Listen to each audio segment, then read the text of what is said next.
Hello. What is up? Welcome back to my channel. So glad you're here. And if you've discovered my videos and my channel through my Dole Whip video that I made a year ago, welcome. I'm so glad to have ya. We talk about all things Bravo, all things Real Housewives, and yes, occasionally from time to time I will talk about some Disney or do a little cooking video, something silly and stupid. So if you found me because of Dole Whip, welcome. I'm so glad to have ya. I hope you love Bravo and Real Housewives just as much as I do. So we're gonna talk about this week's episode of The Real Housewives of Beverly Hills, and y'all, it is freaking juicy. It is so good. It's emotional, it's raw, it's real as we think it's gonna be. We're gonna get into all of that, don't you worry. So I'm gonna do the review a little bit differently this week. Normally we talk about the entire episode and we go into full detail about everything. Today I want to break it up into various points and bullet points. So we're gonna start with Crystal versus Sutton and wrap up the jealous of what? Your ugly leather pants? We're also going to talk about the women getting COVID, production being forced into a shutdown, and the ladies going into a mandatory 2-week quarantine. And then we're also going to heavily talk about Erika Jayne and all of her legal issues that are being released as filming is going on. And if you don't know, while this season was filming, everything going on with Erika Jayne is being dropped in real time while filming is taking place.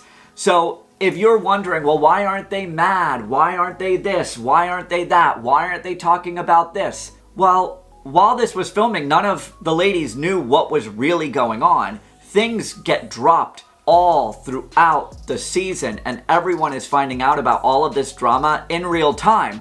So that's why certain things aren't being talked about right now, because it hasn't been released to the public while it's being filming. Does that make sense? It makes sense in my head. But before we get into the review and talking about the ugly leather pants debacle, I want to say this. Where's Dorit? Where is she? What is going on? Dorit is barely featured at all this season. What is going on? If you know anything about it, comment below, let me know. Barely any one-on-one scenes with her. She didn't have any scenes at all throughout this episode. What is the point of Dorit right now? Where is Dorit? Where are you? Anyway, so we pick up this week's episode where we left off last week with Sutton freaking out, saying that Crystal's pants are ugly, and basically having a humongous over-the-top meltdown and making everything about herself. So Sutton, she storms off in a fit of rage. All of the ladies run after her, try to calm her down, try to really figure out, like, what the hell is going on? What is all of this spectacle about? Crystal, she's just sitting alone by herself, cool as a cucumber, really just thinking, like, what is going on? What is the point of this? Like, did I say something? Did I do something? Just like, easy breezy, beautiful cover girl, 0 fucks given. How many fucks do I give? None. Sutton says that she didn't handle the situation very well, and it was wrong of her to have said what she said about the leather pants. She just said it because she was mad. So Garcelle goes over to sit down with Crystal, and she's trying to tell Crystal what to do and where to go from here. Garcelle is explaining to Crystal that the word violation threw everyone through a loop. So Crystal, though, is very adamant about her word choice. A word that she said she used correctly, a violation of privacy, which I get. You know, someone walks into your room, you're naked, it's a violation. I get it, all right? I get it. Sutton crossed the line in Crystal's eyes. However, Garcelle is right. Crystal does need to bend a little bit and give Sutton a bone. Give Sutton something to make her feel better. You know, I get that you want to be right and you want to stand your ground, but sometimes you just need to budge just a little bit in order to kind of move forward. You know, you can still be right, you can still have your opinion, but sometimes you just need to bend a little bit. So we're able to kind of diffuse the situation in a sense that everyone is able to go back and sit down all together and kind of like have a conversation. But here comes Kyle bringing up all of the issues again after we finally calmed everyone down. We all thought this was done and finished and we weren't going to talk about it again. But Sutton was in tears and wanted to leave. She still feels uncomfortable. But Kyle is good for this. She's good to instigate a situation and stir the pot and drudge everything back up again to make the drama continue. So I'll give you that, Kyle. You can really make situations drag out. So Crystal says, "Did I say something to trigger you today?" And Sutton responds, "It's just your presence." I mean, Sutton really knows how to do a low blow, and I don't really think that was necessary. And Erika responds, "Was that necessary?" Sutton really has zero filter, and this is a time where Sutton needs to have just a little bit of grace and a little bit of a filter and just kind of zip it. It makes for great TV though. It really does. It makes for great storylines. So Crystal gets heated again and says, "You want me to apologize for something you did? I'm not. Period." Sutton thinks that Crystal is being mean. I don't think Crystal is being mean. I really don't. I think Crystal is confident. She's standing her ground. She's sticking by her guns. She's sticking by what she thinks is right and not bending for anybody. But in this case, you kind of need to bend just a little bit just to make the situation better so the group can move on. That's all I'm saying. Bend a little bit, okay? You get what I'm saying? And then Crystal does it. Crystal goes there. "You're an inappropriate, awkward person. Period." But Crystal is right though. Sutton is an inappropriate, awkward person, period. Where's the lie? No lie detected. I think Sutton, here's the thing. Sutton is a people pleaser. And when she doesn't please everybody and people don't like her, she gets in her head and freaks out and self-sabotages. And that's what I think is happening here. But I will say this, is Kyle happy? Is Kyle happy that she drudged this back up again? She started all of this all over again. However, it did needed to be squashed. So Garcelle then chimes in and says, "I think it's time to put your big girl panties on and tell Crystal what you need from her so we can move on." Sutton says that Crystal said some hurtful things, manic being one of them. A few episodes ago, Crystal called Sutton manic and her behavior kind of rubbed her the wrong way and it just was crazy and she didn't want to be around her. Sutton wants Crystal to retract that statement and Crystal said no. However, the word manic triggered Sutton because her father was manic and it's an emotional topic for her. So I understand why being called manic can be triggering when you have family history of mental health. So I get it. Crystal says that she does feel badly for using the word manic and she won't do it again. And Rinna was right though. It's definitely a non-apology apology. Crystal nails that on the head. She can apologize without really being sorry. Kathy also then comes in as like the voice of reason and says that we never want to feel like we're pushing someone over the edge. That's mixed up. I think she meant messed up. We don't want to ever feel like we're pushing someone over the edge. That's right. No. That is mixed up. Messed up? Messed up, mixed up. No, but I'm serious. When all of this is said and done though, I really do hope that we can all move forward from this mess. And it kind of feels like it kind of came to some sort of resolution and conclusion. And I think we can begin to move forward.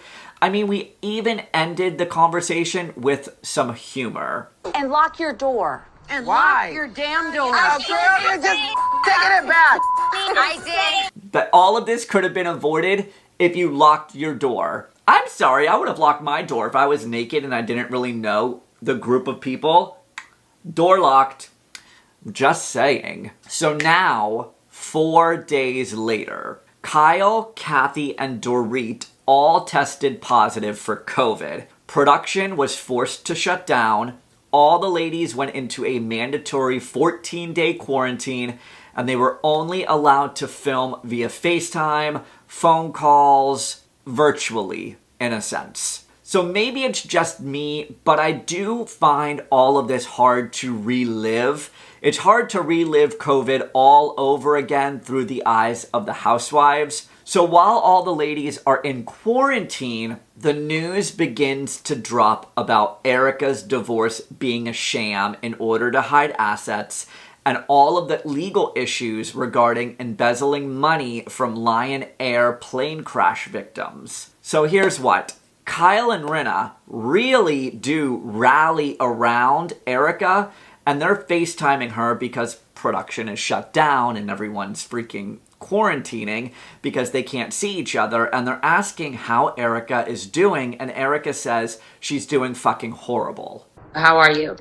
Horrible? How do you think I am? This sucks so bad. The things that are being said are just wrong. People are believing them and they're everywhere. She says the things that are being said are wrong and people are believing them.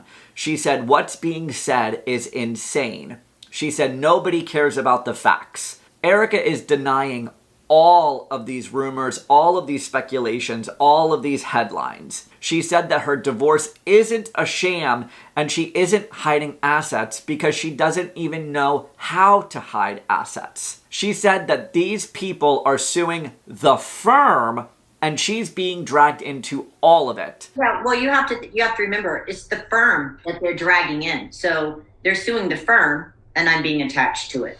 Which I didn't really think was the case. I thought they were suing Tom Girardi, not the firm. Correct me if I'm wrong. Tom is the one being sued because this money was being funneled into an account called EJ Inc. So that's how Erika is tied to all of this. Erika's tied to this not because of the firm. She doesn't work for the firm. It's Tom. And because Tom is married to Erika, that is how Erika is being dragged in on all of this. If it was just the firm being sued, I really think Erika would have been fine. So that's a little, makes you go, what's going on? But this is the moment where I'm like, okay, something is fishy here. How did you first find out about this Boeing lawsuit? How did you learn about it? I can't answer that.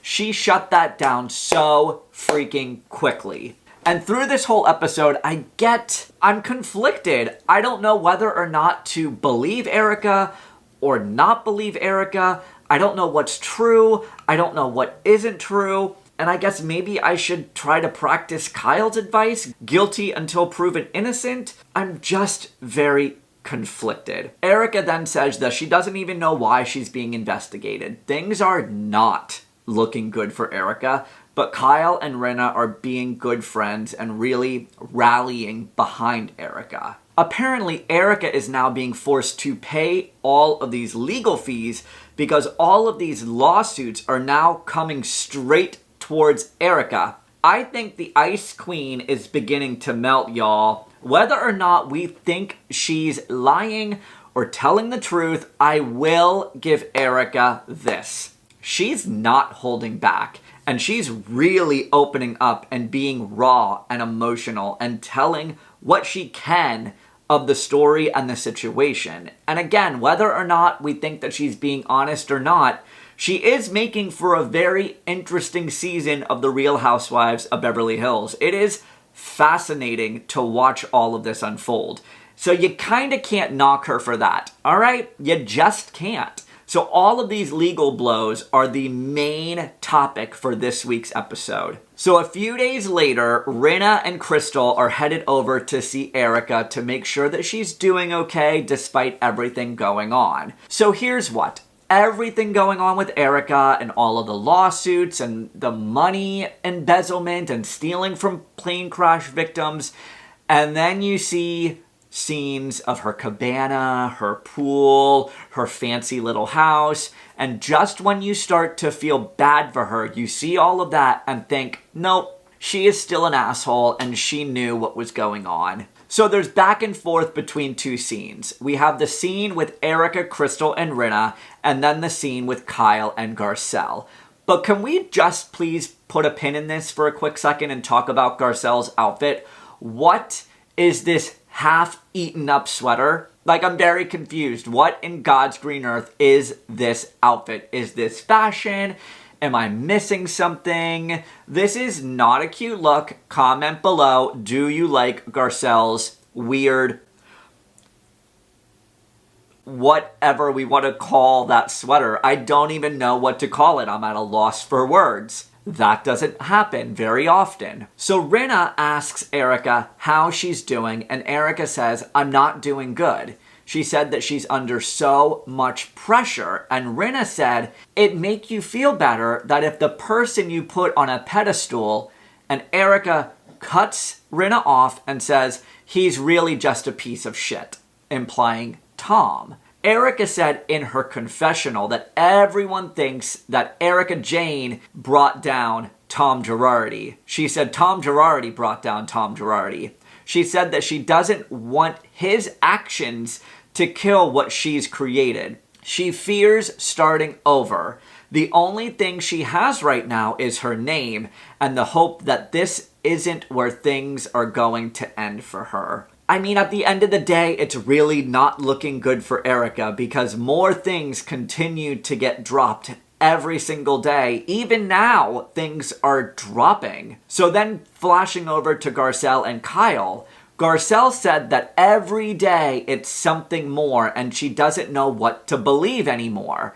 Kyle said that she spoke to Erika and Erika told her that none of this is true and she didn't do these things. And then Erika said that it's not just Tom going down with the ship.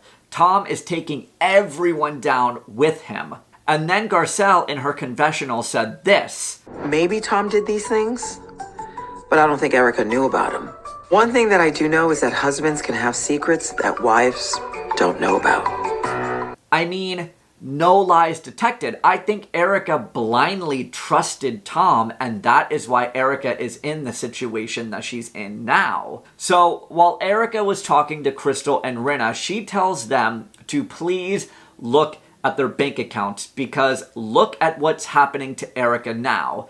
She doesn't want the ladies to ignore their finances and they need to know what's coming in and what's going out. I do want to include this quick little scene with Kathy and Kyle. So Kyle stopped over to talk to Kathy to fill her in on what's going on.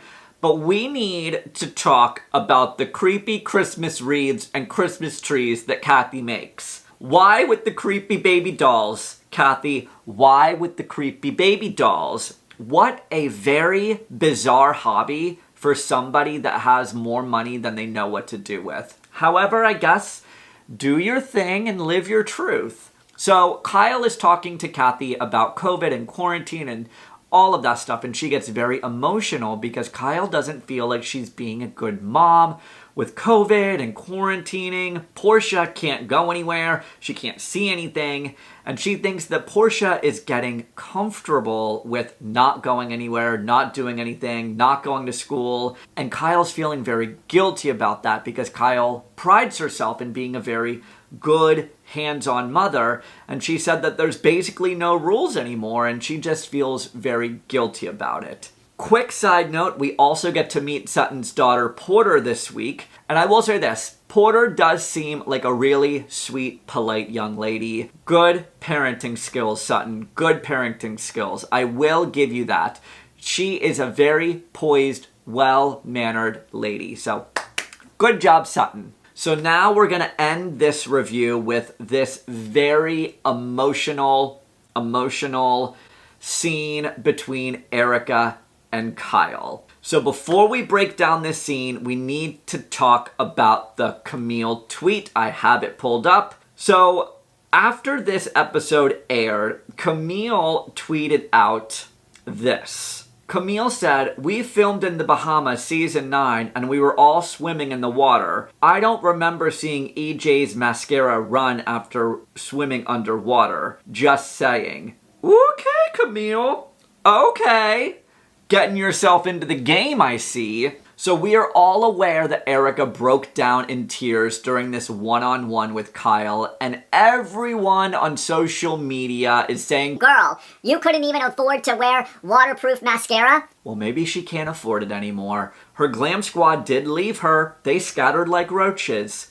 I'm just saying. So let's get into this one-on-one with Erika and Kyle, and we're gonna talk about what Erika said and break it all down. So one, I have never seen Erika break down like this before.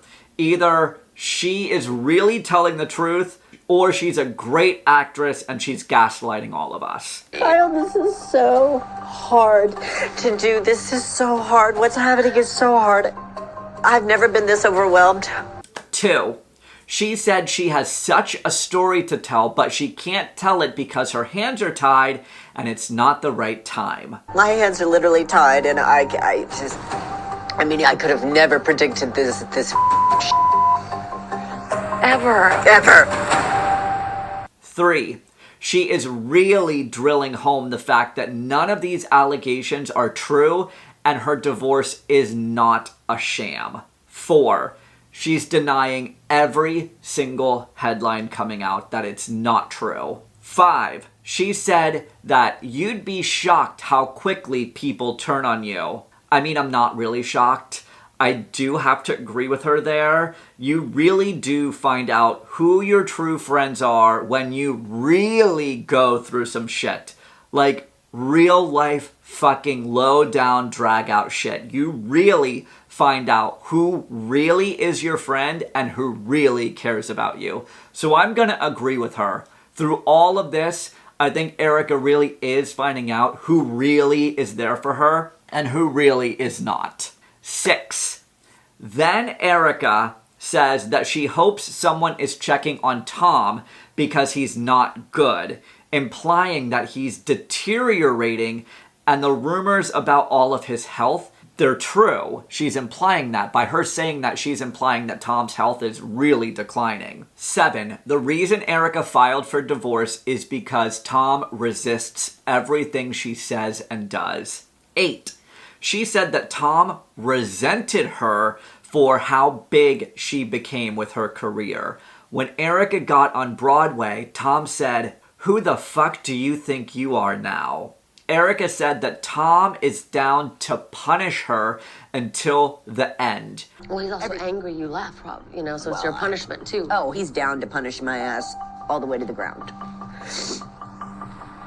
I found all of that so shocking. Tom gave Erika the means to become this over-the-top personality, and to find out that he resented her every step of the way is just, mind-blowing. 9, Tom is not an angel, and you never know what is going on behind closed doors. And 10, from the outside, it looked like they had this picture-perfect marriage. But on the inside, things were crumbling and there was a lot of conflicts. So here's where I am at after watching this episode. Was it all for the cameras, or was this real, genuine emotion? This is where I'm truly conflicted right now. I don't know what to believe. I really don't. And right now, I'm kind of leaning towards maybe I believe her. Maybe she really didn't know what was going on. Like, I truly don't know. I'm at a crossroads right now, and I don't know what to think. I don't know what to believe. But I will leave y'all with this. This was one of the most real, emotional, raw scenes that I have ever watched on a Real Housewives franchise ever. You gotta give it to Erika. She's delivering. And I know for many seasons past, we all said, "Oh, Erika, you're so fucking boring. You're boring. You don't talk about anything." Well, now she's talking, and now we're all saying, "Oh, I don't believe you. You're not being real. You're not being authentic." she's giving the people what they want, and whether or not it's all for the cameras and a show, it is what it is. But that's why we tune into Housewives, is it not? She's giving us a great season. And if we didn't have Erika Jayne's storyline, this season would suck. There, I said it. I remember you saying that you always thought you were going to be there for him until the end. Well, this is the end. I'm sorry. Next week, though, more Erika Jayne shit drops. All of Tom's assets get frozen, and it's gonna be a shit show. That is all I've got for you guys today. Comment below. Let me know what y'all are thinking of this season of The Real Housewives of Beverly Hills, and what do you guys think of all of this Erika Girardi, Erika Jayne mess? I'm dying to know. I will catch you guys next week where we break down another episode of The Real Housewives of Beverly Hills. I'm out, guys. Bye.